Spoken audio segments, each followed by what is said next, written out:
Hey everyone, Nigel and Luke here, and welcome to Crime Zone.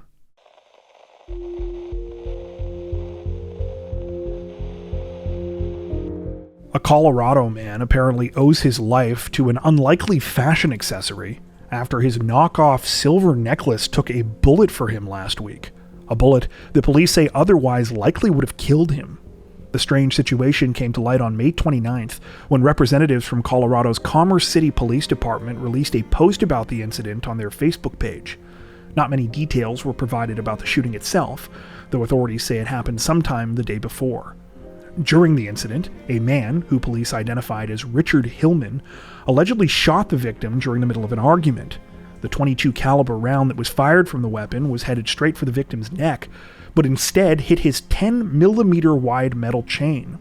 Miraculously, the chain absorbed most of the impact, with the bullet becoming lodged in it and leaving the victim with a puncture wound instead of a full-on gunshot wound. While all of this is crazy enough on its own, authorities made one other interesting observation about the chain that's also pretty wild, stating, quote, "Side note, we don't know what kind of metal this is, but it's likely not pure silver. We looked it up, and silver is soft. So maybe think twice before you knock a knockoff." According to the post, Hillman was arrested at the scene and is now facing attempted homicide charges.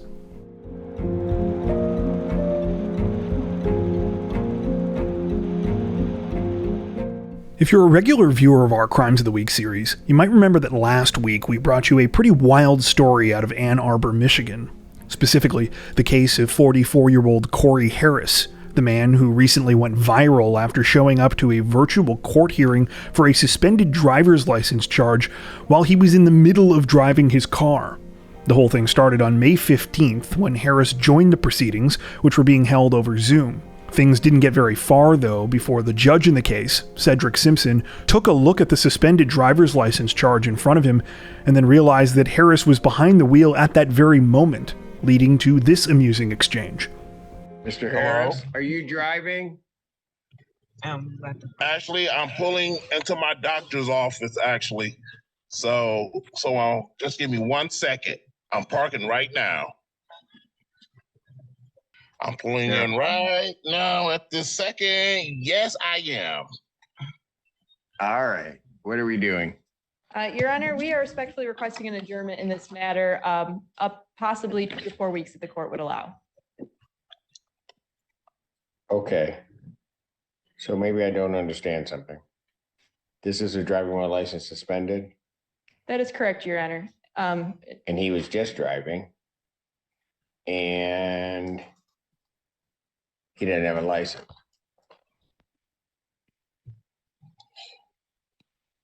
That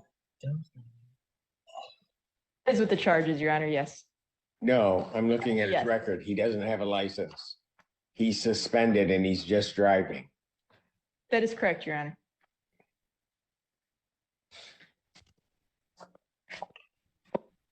I don't even know why he would do that. Now, if you don't remember this story being in last week's video, there's a good reason for that. That's because our original version wasn't up for very long.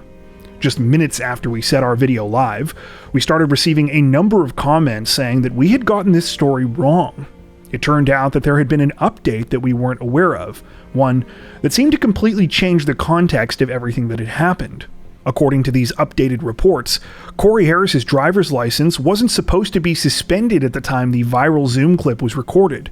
It had actually been reinstated 2 years earlier, but due to a clerical error, that had never taken effect. We really do try to get these stories right to the best of our abilities, so after learning all of this, we unlisted our original video and made a new version with this story swapped out. We also issued an apology because, obviously we felt bad, especially because it looked like we had poked fun at someone who had been jailed even though he hadn't done anything wrong. Well, as it turns out, that wasn't quite the case. In yet another wild turn, it appears that the situation with Corey Harris's driver's license was actually worse than initially thought. Not only was he behind the wheel while without a license, the 44-year-old allegedly never had one to begin with. Not in Michigan or anywhere else in the United States. This bombshell came to light during new court proceedings a few days ago, after which the source of the confusion was finally explained. According to the Director of Communications for the Michigan Department of State, Angela Benander, it was Harris's driving privileges, not his license, that was originally suspended, because he never had one. In a statement, she put it this way, quote, "You can have a Secretary of State driver's record without ever having an official driver's license. And that's usually because when you receive a suspension of driving privileges, we will create a record and then list it as suspended. So in this case, there was a record. It was suspended status. That doesn't mean that he had a license, which it turns out he did not ever have a valid driver's license." Taking all this into account, it was actually that first update about the supposed clerical error that contained the misleading information. There was no error. Yes, Harris's driving privileges were technically reinstated a couple of years ago. However, that just meant that he was able to obtain a license if he wanted to. He allegedly never did that, nor took any other steps that would have legally allowed him to drive. So yeah, in other words, Harris's behavior in the original video was just as ridiculous as it initially seemed. The 44-year-old was briefly rearrested this week, but has since been released on bail. His lawyer says that he is now finally taking the steps to become a properly licensed driver. We'll be sure to let you know if anything else crazy happens with this story in the future.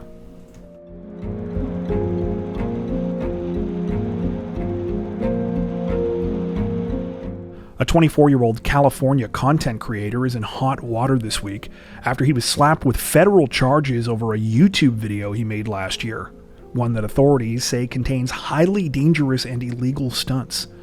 According to a press release from the U.S. Attorney's Office for the Central District of California, Sukmin Choi, better known by his YouTuber name Alex Choi, was arrested on June 5th after he was charged with one count of causing the placement of an explosive or incendiary device on an aircraft.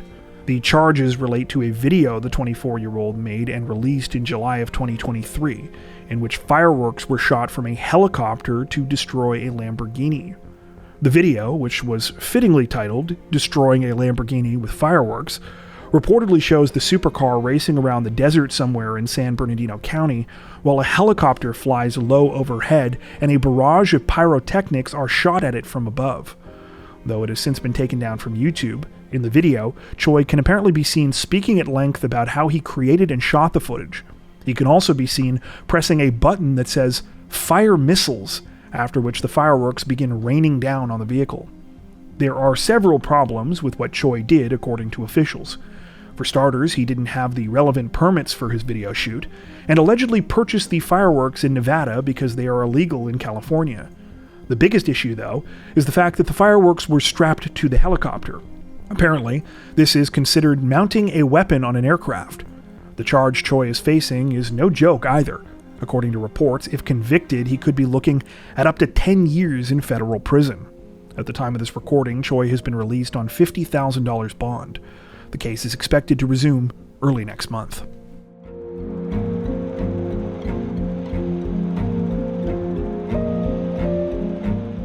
Authorities in Oakland County, Michigan say that a woman likely narrowly avoided a terrifying fate this week after she caught a former co-worker of hers allegedly trying to break into her house, and police got a look at what he was carrying in his backpack. According to reports, the whole thing started around 1:20 a.m. on June 1st, when the unidentified female victim awoke to startling noises outside her house. To the woman's horror, she soon realized that the sounds were coming from her side door, and that a man was trying to break in. It's now alleged that that man was 34-year-old Levi Smith.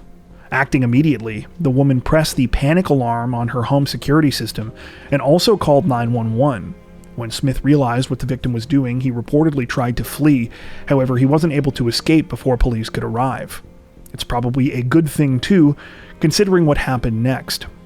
After catching Smith, officers went through the backpack he was carrying and made a horrifying discovery. The 34-year-old was carrying a number of highly concerning items, including a loaded gun, a large knife, handcuffs, rope, masks, a hammer, a crowbar, duct tape, and latex gloves. He was also apparently wearing more latex gloves on his hands. When police spoke to the woman, they learned that she and Smith used to work together. During that time, he had expressed romantic interest in her, though these feelings were not mutual. While it's unclear exactly what Smith was planning to do after allegedly breaking into the house, I think we can all agree it probably wasn't good. The 34-year-old has now been charged with 1 count of first-degree attempted home invasion and 1 count of felony firearm violation. The offenses carry possible sentences of 5 years and 2 years, respectively.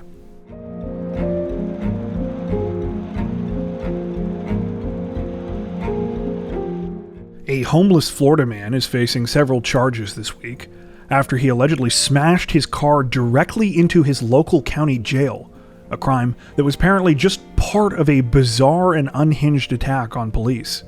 According to reports, the whole thing unfolded sometime on the evening of June 4th, when officers at Florida's Martin County Jail were treated to quite the terrifying surprise.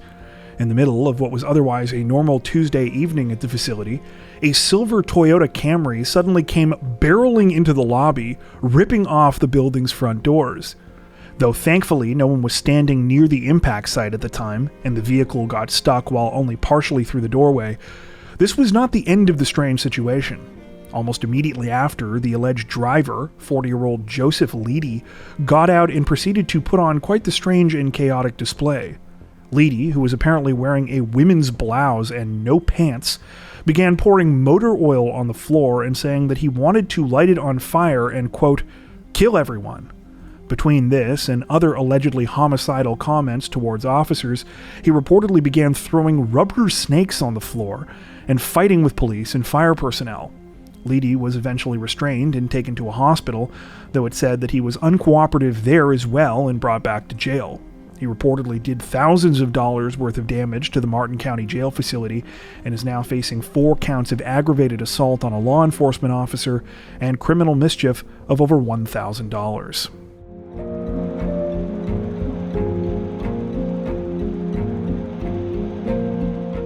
Authorities in Cuyahoga County, Ohio, say that they are investigating the aftermath of a shocking act of violence this week after a woman and her young son were viciously attacked outside of a grocery store, a crime that left the young boy dead and the mother seriously wounded.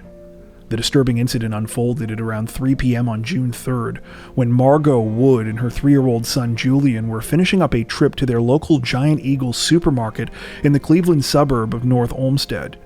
The pair had just walked out of the store and were in the process of loading their groceries into their car when suddenly the unimaginable happened.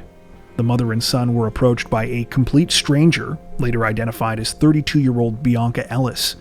Moments later, Ellis allegedly began stabbing and slashing at them with a kitchen knife. Though the attack was over almost as quickly as it had started, because Margot and Julian were caught completely off guard, they had no way to defend themselves. Margot was stabbed in the shoulder, while Julian was stabbed in the face and back. Emergency responders quickly arrived at the scene, and the mother and son were rushed to a local hospital, though sadly, one of them wouldn't make it. Julian was pronounced dead a short time later. Ellis, meanwhile, was arrested by police as she was walking toward a nearby road, still allegedly in possession of the murder weapon. While no motive has currently been revealed behind the tragic incident, it appears that police are looking into whether the 32-year-old suspect was experiencing some kind of psychotic episode at the time of the attack. They have also gone as far as to say that they believe the incident was random and unprovoked. Surveillance video captured at the scene shows Ellis walking into a Volunteers of America thrift store shortly before the crime, where it's believed she obtained the kitchen knife used in the attack. Not long after, the 32-year-old can apparently be seen walking past the 2 victims, then following them as they head towards their vehicle in the parking lot. In a statement provided on a GoFundMe page set up by Julian and Margot's friends and family, loved ones shared their grief over the awful situation. That statement read in part, quote, "This will be an incredibly long journey to recovery, but truthfully, we will never recover. But we will continue to share stories about our beautiful baby boy, his laugh, his cheesy smile, his rambunctious attitude, his love of dinosaurs, his love of school, his obsession with his new baby sister, and wrestling his big brother every chance he gets, and all the other beautiful things about that sweet little boy." At the time of this recording, Ellis remains in custody and has been charged with aggravated murder.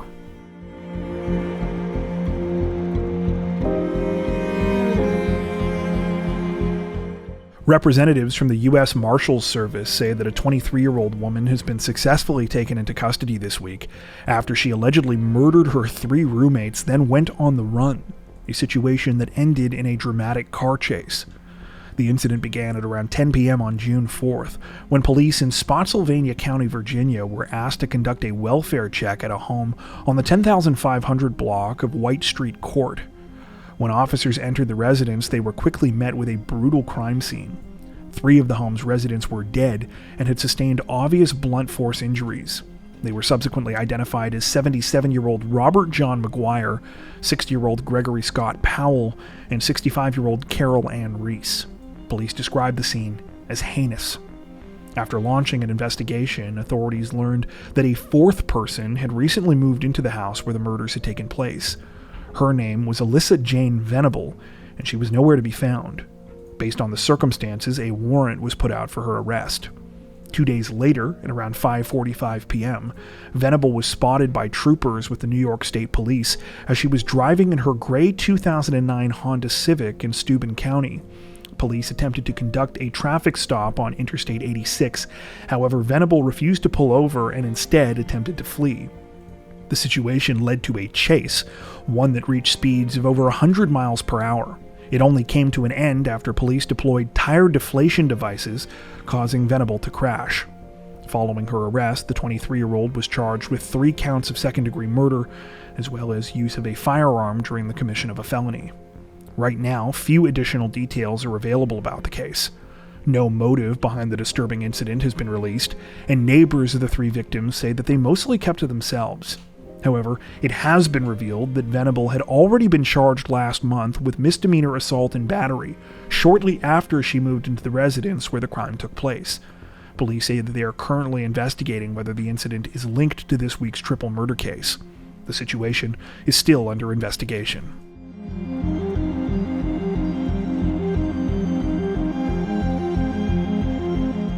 Authorities in Marion County, Indiana say that a local teenager is facing murder charges this week after he was accused of killing his own father, then chillingly disposing of his remains. The case began sometime on May 29th when police were contacted by the sister of 35-year-old Brandon Perry. The woman stated that no one had heard from Brandon in several days and that repeated attempts to contact him had been unsuccessful. After launching an investigation, more mysterious signs quickly emerged. It turned out that Brandon's work truck and trailer had both been found separately abandoned. Brandon himself was last seen driving the truck on May 26th. The following morning, the unhitched trailer was found on East Thompson Road in Indianapolis. At the time, its doors were wide open and it was blocking a left turn lane. The work truck was found under similarly strange circumstances the same day that Brandon was reported missing. Things took an even darker turn on May 30th when police received another call from Brandon's sister. She said that she had made some extremely unsettling discoveries after traveling to the home where Brandon lived with his 17-year-old son David. Among these discoveries was a large amount of blood, which was on the bottom of Brandon's mattress. When officers arrived at the address on Vandergrift Road, they found more traces of blood on some stairs leading to the basement. Using cadaver dogs, they also located a makeshift burn pit in the home's side yard. Inside the pit were the charred remnants of Brandon's driver's license and credit cards. Understandably, authorities were interested to speak with David Perry, especially because he had never reported his father missing and continued living in the house as if nothing had happened. Things only got more suspicious when investigators learned that on the same day that Brandon went missing, David made a trip to Walmart where he purchased, among other things, a dustbuster, small fan, seat covers, a red dolly, and a gun safe. That gun safe was later found in David's car and reportedly contained a gun his father had given him. Police now suspect that the teen used it to kill his father. This determination was apparently made after several more days of evidence gathering, as well as statements from 2 witnesses. One of those witnesses reportedly exchanged text messages with David on the same day his father went missing. During that exchange, David allegedly mentioned a heated argument with his dad and said that he couldn't go back to his house, but refused to say why. The second witness, once again, was Brandon's sister. She told police that her nephew had confessed to her that his father was, quote, in the White River, and that he was in a trash can. Investigators had apparently already noticed that a large trash container was missing from Brandon's house during their search of the property because a pile of garbage had been left where the container normally was. While searching a specific area near the White River, they also reportedly found wheel marks running down to the water from the interstate that seemed to match with a trash bin of this kind. So far, though, Brandon's remains have not been located. David Perry was arrested on June 1st, and on June 5th was charged with murder and dangerous possession of a firearm. At the time of this recording, the situation is still developing. Before we wrap up, we'd like to take a second to give a huge shout out to everyone who has made it this far into the video. Seriously, thank you so much for watching. If you found today's upload interesting and informative, we'd be honored if you'd consider liking and subscribing, as well as hitting the notification bell and selecting all notifications to stay up to date with our latest releases. If you're looking for additional ways to help support the channel, we'd love to have you join us over on Patreon. Patrons get ad-free and early access to all of our content, as well as 4 additional stories per week for each of our Crimes of the Week and Crimes of the Week International videos. You can learn more at patreon.com/crimezone, where you'll also find some of the fine folks whose names are currently on screen. All that being said, we understand that not everyone has the means to support financially, and that's totally okay. We appreciate every like, sub, share, and comment that you send our way. Once again, thanks so much everyone, and take care.